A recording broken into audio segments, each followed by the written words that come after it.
বছরের প্রথম দিন ভগবানকে পুজো দিতে যাচ্ছি মন্দিরে, তো ভগবানের জন্য কিছু ভোগ নেব না তেমনটা কি হয়? হরে কৃষ্ণ। তো দেখো, বাড়ি থেকেই আমি ভগবানের জন্য কটা মালপোয়া বানিয়েছিলাম নিয়ে যাওয়ার জন্য, ভোগ ভোগ দেবো দেখে।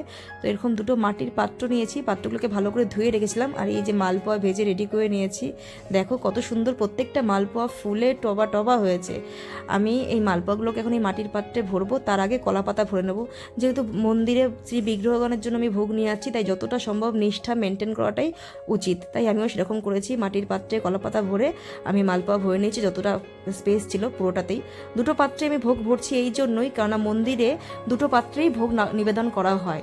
মিন্টু পার্ক ইস্কন মন্দিরের এটাই সিস্টেম, ওখানে বিগ্রহগণকে প্রত্যেক বেলায় দু পাত্রে ভোগ নিবেদন করা হয়। তাই আমিও বাড়ির থেকে দুটো পাত্রে করে এরকম ভোগ ভরে নিয়ে গেছিলাম, কলাপাতায় করে সুন্দর করে ঢেকে। এই যে মন্দিরে আমি প্রবেশ করেছি, এটা হচ্ছে কিচেন, এখানে হচ্ছে গিয়ে প্রভুর হাতে আমি বাড়ির থেকে আনা ভোগগুলো দিয়ে দিলাম।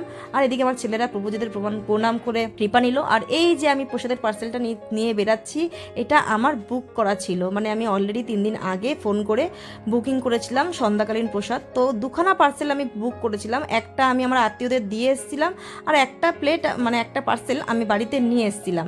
সেটাই এখন আমি আনবক্স করে দেখাবো। যে দেখো, একটা পার্সেলের মধ্যে যা প্রসাদ থাকে 4 জনের পেট ভরে খাওয়ার মতন।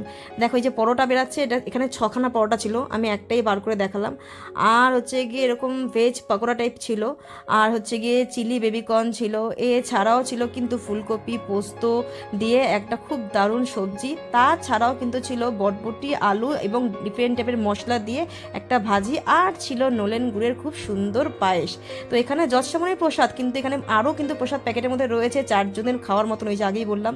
তো প্রসাদ এবার ট্রাই করে দেখবো, রাজভোগ প্রসাদ, যেটা নাকি সন্ধ্যাকালে ভগবানকে ভোগ নিবেদন করা হয়। প্রসাদ কিন্তু অসাধারণ ছিল। তো মহাপ্রসাদ কি জয়, হরি বল।